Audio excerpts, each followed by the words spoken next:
Hey everybody, happy Wednesday.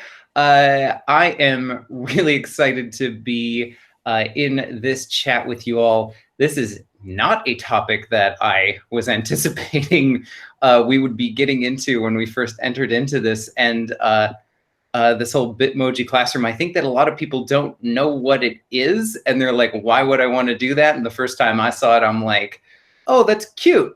But then I started thinking about it and I'm like, whoa, this is like actually super useful. So just want to, first of all, talk about what a Bitmoji classroom is. Bitmoji is that character that you see there. That is my Bitmoji. It is a digital cartoon of myself that I made to look like me. The hair is exactly the same. I am just that trim and fit in real life. So it's great. Anyway, a Bitmoji, it's a free emoji sticker that you can put into texts or emails, and it's just a fun way to kind of communicate emotion, especially virtually. So I'm using Bitmoji a lot in emails. So the Bitmoji classroom idea is that you're creating a slide with you as your Bitmoji in that slide, and useful announcements and links and other stuff. So you're kind of creating this little virtual classroom environment for your students to kind of click around in. It's a way to organize links. And the more I thought about it, the more it's like, wow, we're dealing with so many like posting to Google Classroom. We're dealing with posting to Seesaw, and some of us are going to like do one post for one video and one post for one ebook and one post for this, and then our streams fill up with so many posts. But if we could condense our posts and links into one place and then just do one post into our Seesaw or to our Google Classroom, we can make it a lot more organized for our students, a lot more organized for ourselves. Just put everything in one place. So the more I thought about it, the more I'm like, wow, this is a really useful thing. And it's not like just something you do to be cute. It's actually something you do to increase productivity. But at the same time, why would you do it? Because it's fun. It's super fun to like make your own virtual space. It's personal. You can add your pets and your interests and hobbies. You can add little fun hidden Easter eggs. I'm sure people will get into that a little bit later. Put all your multiple links in one place. Reduce the number of posts in responses that you need to manage, and just keep things organized in your assignment feed. So I think that there's a lot of good reasons to do this Bitmoji classroom. I'm just getting started with it, and the Bitmoji classroom that you saw, that took me about 5 minutes or so to make. I just got my Bitmoji, found my background, added a couple things, and was ready to go. So it doesn't take too long. I'm joined today by some really awesome teachers who are all sharing all of their Bitmoji classrooms in the chat. So feel free to go and click around in there and see what everyone's adding. I'm first going to start off with Carrie. And Carrie, do you want to introduce yourself, what you teach, and then I'm gonna hand over the screen to you. And sorry, got to go back to meet there and stop broadcast. There we go. So Carrie, introduce yourself. Tell us what you do. And then if you want to share your Bitmoji, like screen share your classroom to us and tell us about how you're using it and what's going on with it. Sure. Hi, guys. My name's Carrie Mina. I teach first grade at Hallinan. And I started doing this on Mondays when we're not interacting with students. Let me get the present screen over here. If you click on, I'm on a different laptop, but I can't get it to the screen at the bottom. So click the main screen, get off the chat, and then. I've done it before. I don't know why it's not working. So get off the chat. I'm off the chat. Click the little settings button that's up by the hand waving. Okay. Sorry, guys. I know, pressure's on, right? It is, and then I see it's not showing up there either. In the settings, it's giving me other options. Now everything's there. Okay, sorry. Thanks for hanging tight there. No problem. So I'm going to give you my entire screen, and we'll go over here. Is it on? Not yet. See it yet? Not yet. Not yet. You guys are so patient. There we go. Yeah, okay, awesome. Yes. Whew. All right, so this is kind of the evolution of what I was doing. I made a bunch of stories that I like. There's equity stories and other things, and then these are all clickable links. And I just went and copied images from the internet of storybooks that I like. I say good morning to them, pick out a story and enjoy. And this is something that they can just do without needing to respond to it. But they can respond to it if they want to. Some of them really like to talk about stories and all the things that they are enjoying in that. And then it evolved into this, which gives me a checklist of the things that they're going to be doing on a work day. I added a clipboard there. I kept the same stories in there that they can still access, because in first grade, they sometimes don't know where to go to get something. So I just post it all week with the same stories. And then I added this morning message, which is just so silly because you can make a Memoji of yourself and use a video on clips, and I'll just click on that for you. It's not working right now. It's a YouTube video. I'm not sure why it's not. Hi. Oh, there we go. Good morning. Look what happened when I woke up today. I turned into a... That's just a little taste of that you can do. And I'm trying to get out of there. And then I moved it into this week, we're doing a unit on then and now. So I changed the classroom around. I added some old-fashioned things. And then when they click on those, it takes them to different recordings of things from our Reach for Reading curriculum. I've got my morning message here. And this one is also a clip with a Western background. And I say that I'm trapped in the past. And it's just silly. So I don't know why I'm in my classroom now, but let me get out of there and I will stop sharing unless there are any questions or something you'd like to see. Yeah, if anyone has any questions, feel free to put them in the chat. Carrie, when do you post it? Do you post that every week in your Seesaw, or how does the sharing work for you? On Mondays, I post the one that's really just a blank classroom, and they have the stories. There's 9 storybooks that they can choose from. And then the next day, I post I post the same thing, but then I add things into it. So that way, if students forgot to click on something, maybe they'll see it and be reminded, and then it just kind of gets built up over the week. That's awesome. Yes, very, very cool. We're going to keep it moving, but if you have questions for Carrie, pop them in the chat. And Carrie, you teach first grade again, right? Yes. So yes. So any younger teachers, younger grade teachers, you want to throw a message at Carrie, do that. And we're going to hand it over to Kiki. She's going to show you a middle school example. So Kiki, you want to hop in and share what you've been doing? Sure. Hi, everybody. So I'll get to present here in just a sec. Oh, and Kiki, introduce yourself. Tell us who you are and what you teach too.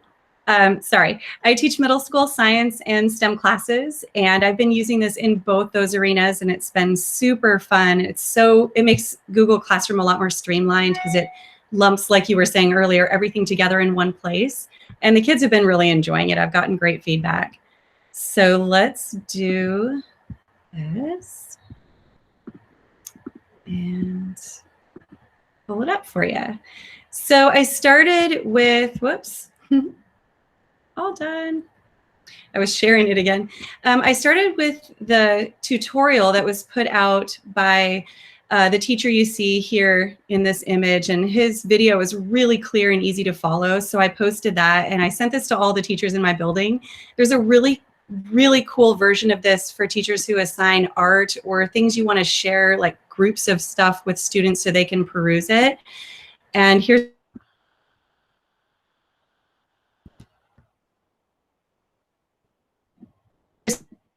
an example. This isn't mine. Boy, is it slow. They created galleries for the students to view, and they tried to make it look like their own school building. It was really cool. I have no idea why it's so difficult to load things. It's just sitting here spinning its wheels. I think it's my Wi-Fi. Sorry about that, everybody. Maybe the one I have for me, I'll just go back to that, and you guys can click the link on your own if you wanted to. Oh, there it is. Looks like she's gotten a little bit more of it completed, which is super cool. She's got, so you can click on each of these and it takes you through a gallery walk, which is basically a Google slideshow with each student's work on a page, so the students can see each other's stuff and then they can comment to each other. It's pretty cool. All right, so slow. Here's an example of what I did in my STEM class. I wanted my students to branch out and do some videos instead of making slideshows to showcase their presentations of their projects. So I created this, and when you view it in real time, every single thing in here is linked to a stop motion video. So I don't know how many of you guys like Peter Gabriel, but there's one of his videos here from his album So, and there's a stop motion of a plant linked to the flower, and stop motion Lego stuff all over the place. And of course, lightsabers, because Star Wars, you got to include it. And if you haven't seen Marcel the Shell, I super recommend it. There's a stop motion video here about Marcel the Shell. So I included all of these links in here, plus tutorials about how to do stop motion at home so that it would be really easy for the kids to do it. And then I included required contents for the project presentation and put it all in there. And then some of these things link to other slides in the slideshow, like the contents page or a page with other presentation ideas if they don't want to do a video, because they don't have to. So that was one way I used it. And then for some reason, my personal file went away. Anyway, there's all sorts of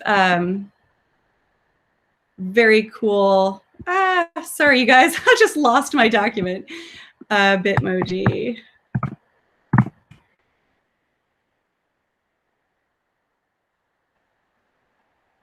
Oh, there's all your guys' stuff. That's so cool. All right, so not sure. I don't even remember where I stuck it. I think it's down here. I'm so sorry, you guys. You're being so great. Here's a version of what I did for my genetics class. And so in science, we're teaching genetics, and I wanted the students to explore a little bit about genetics before just popping into our assignment. So I created this version. And gosh, everything's taking so long to load. My fan is running like crazy. There we go. Get a nice tour of your house. I know. I just plug it in. So this was the first day in my science class that I used a Bitmoji virtual classroom, and I linked all sorts of stuff in here so they could do just fun activities at home, like making candles if they have leftover candle stubs, or hiking activities for around the local area, stuff they could do for Mom for Mother's Day. I made sure to include their assignments linked with images, just like you saw in the first grade lesson example. And of course, I had to include a dog and a cat with all sorts of dog and cat pictures, because it seems like the students really want to feel cozy and happy. And then up here in the upper right, there's a sound bite, so that when the students open this and put it into presentation mode, my Bitmoji will talk. I wish the mouth would move, and I've just started to explore apps that'll do that so that it could actually have movement, which I think would be really fun. And there are so many other things. Let's see. So I've been working most recently on making clips for sound so that that can work for everybody. And then back to the original, I use this like a place to start my Bitmojis, and it's got tons and tons of classroom backgrounds all already put into it. And so if you want to make a copy of the slideshow, you'll get tons of backgrounds, and there's page after page of little bits and pieces that already have transparent backgrounds that you can pull from. I just put that back into the chat again, so okay. Go check it out from Kiki. But that's how I started too. I used your thing and like started it, so go check that out. But plenty of good stuff in there as well. Yeah, so the first three here are by the person who made the video. So he just made some basic classrooms, and he talks to you in the video about how you can recolor stuff. So you can make that couch lime green or whatever color you like. And then you can see there's just all sorts of different kinds of virtual classrooms that you guys can use. And I decided that I liked the idea of like living room and cozy spaces, but then I started thinking how cool it would be if they could take class outside. So I basically just started creating classroom spaces and all kinds of fun places, thinking that it might be fun doing geography lessons. You want a geography style background that kind of resembles a place that you're studying. And then I kind of went nuts and found places all over Oregon that I thought would be fun places to hold class, like the roller rink at Oaks Park, or down on Front, down at the park in downtown Portland, or at the, and I figured you could cover up some of these words or change it. It's totally up to you guys. I thought a class at Crater Lake would be fun. And then down here toward the bottom are the places where I have a ton of pages with all sorts of clip art, just stuff that's already transparent. So you don't have to find things. It's kind of tedious. That's the hardest part, I think. It's just finding pieces that are transparent background. I think it's cool people are actually making them. That's awesome. I should do that next. So here's just slides with all kinds of cool stuff. So you guys don't have to try to find the lamp that you want to hang in your room. It'll just be right there. Wow. This is an excellent resource. I mean, I highly recommend that like people start there. That's a great place to start, and just copy paste, like just use that. That's incredible. Yeah. Thank you so much for collecting that. You're welcome. And you know, as I am watching this, I am feeling more relaxed. I am feeling like it was a journey somewhere for me. And I think sometimes when we're staring at Seesaw or staring at Google Classroom, it's very flat and digital.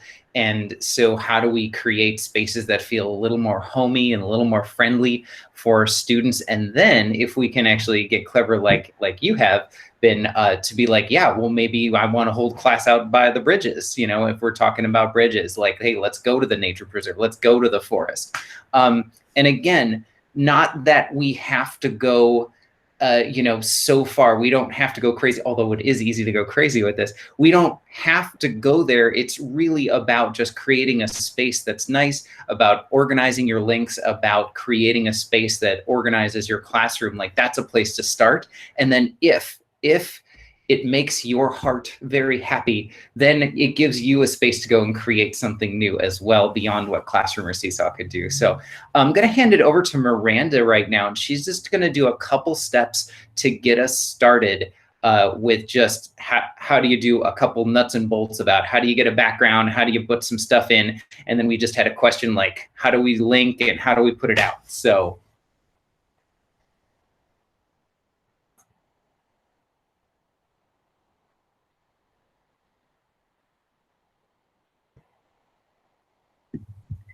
Okay, so I'll get started and just show you a few things, and then if other people want to jump in and say, oh, and then you arrange your slides or link this way, or if you have tips, please jump in. So here's my little, this is my library, but I adapted it for some examples of Bitmoji classrooms that people have done. So all of these links are clickable. The books are clickable. I've got a little video, audio file, email me, etc. My hairless cat, which I don't actually own but would love to. I'm going to show you how to do the Bitmojis, but I also want to say that you could just add a photo of yourself in there as well. So when you're creating your Bitmoji, you do need to use a phone to do that, or to change your clothes, or to change your hairstyle. Carrie and I ended up wearing the same outfit on our Bitmoji, so of course one of us had to go and change. And then I'm finding it helpful to have the Chrome extension, because then I can just go and grab a Bitmoji that's right up here that's linked to my account where I have that, so I'm able to just pop one of those in from there. But I'm going to go to this, just a blank slide, and we want to start with a blank slide. And we can either change the format or just delete what's on there. And then, so I need to get that background. I'm going to hop over here to Explore. And I'm going to search for, whoop, that's not what I wanted to do.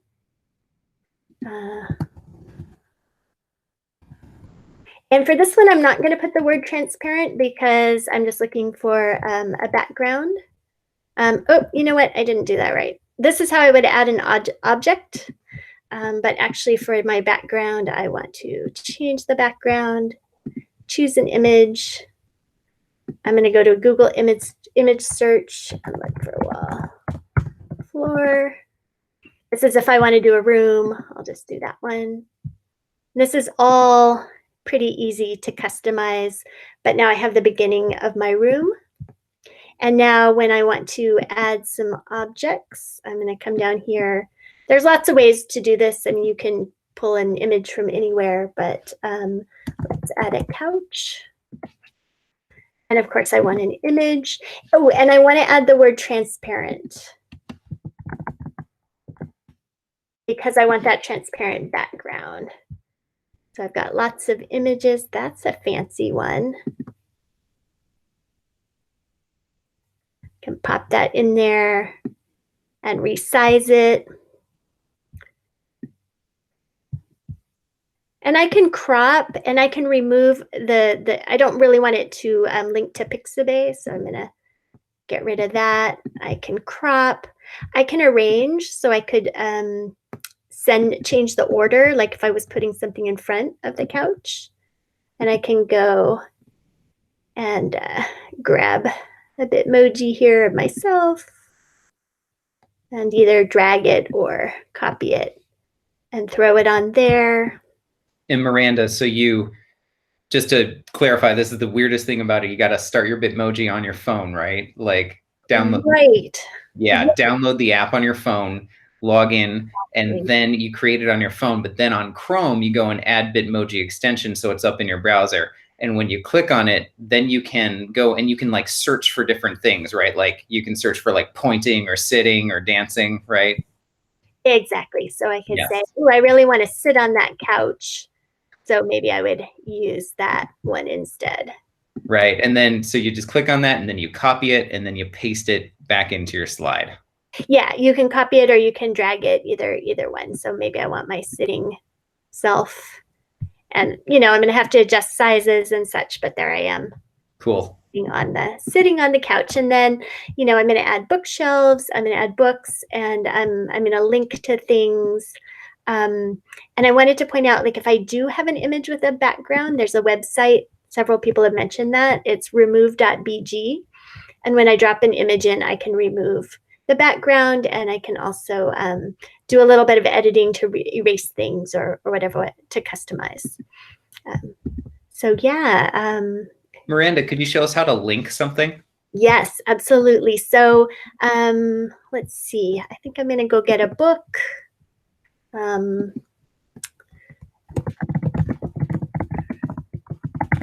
see. I've got to be one here. I would probably put that on a bookshelf, but I won't do it right now. I'm going to get rid of that old link and make that smaller. While you're doing that, I don't want to interrupt, but I just want to give a tip that iPads do work like a mobile device. So I was able to set up a Bitmoji straight on my iPad with my school account in Messages and Bitmoji. So that is another option. Great, thank you. Yeah, and if anybody else has tips, please let me know. So I've got a Harry Potter poster here, and I want to make it clickable. So lots of ways to do that, but I can go up to the little link, insert link. And then I could link to that Harry Potter book or information or whatever I wanted and apply it. Now, when I'm here in my slide and I'm editing, when I click on something, you see the box around it. But when you share it to students, it's going to be published to the web or a PDF where when they click, they'd go straight to whatever that link is. Okay. Miranda, you were talking about publishing to the web. What does that mean? Oh, okay. So one really good way to share this is to go up to File and Publish to the web. And I don't have to worry about auto advancing if I only have one slide. So when I click Publish, I'm going to get a link. Are you sure? And I'm going to have this link that I can put on Google Classroom, or I can put it on Seesaw. Could you copy that to a new tab and show us what that looks like published? Yeah, absolutely. So I'm going to copy that. I'll go to a new tab, put that in. And that's going to fill up the page really nicely and be clickable without those boxes coming up. Oh, that is not. Oh, it's doing the first slide. Oh. There's multiple slides on this one. You might not normally. Yeah. So if I had a link there, I could click on Harry Potter to go. Yeah, so that publish to web like takes it out, makes it like full screen presentation right away with clickable links and makes it really nice and neat. So that's a great way to share it to Classroom or to Seesaw. Absolutely. Other things, quick things to know is, you know, if you want to crop, let's say you've got a big box here around an object, you can use cropping to use part of it. Or let's say you only want to show part of the couch, you can crop your image. Oh, now I'm sitting on half a couch. I think I need the couch. And I could pull this over here and be sitting on just part of that couch. And if I wanted to rearrange, let's say I wanted to be standing behind the couch, I'd probably need a different Bitmoji, but I could go and I could change my order. I could send that backwards. I could hide you on the couch. So, I mean, those are really the skills that you need to know. You need to know how to set up a Bitmoji, which is just great for everyday communication with emails, especially during this time. You need to be able to start a Google slideshow and be able to change your background to a room. Then you need to be able to do an image search and bring it in, look for transparent images. You need to be able to link things by just clicking insert link. And then you just click that publish to web, take that link and throw it in your classroom, throw it in your Seesaw, and you have a really nice home base for lots of resources and a really fun personal touch on your classroom that doesn't take too long unless you want it to, and then you can just like do it all the time, which is amazing. We are coming up on our half-hour time, so I want to be respectful of that. But if you have any other questions, we have lots of knowledgeable people here that you can ask questions to. So we'll stick around for a couple minutes. I'm going to stop recording. But thank you. I tell your friends about this because not everyone in the district is here. And I think that this is universally useful for everybody. So pass it on and let us know how we can support you.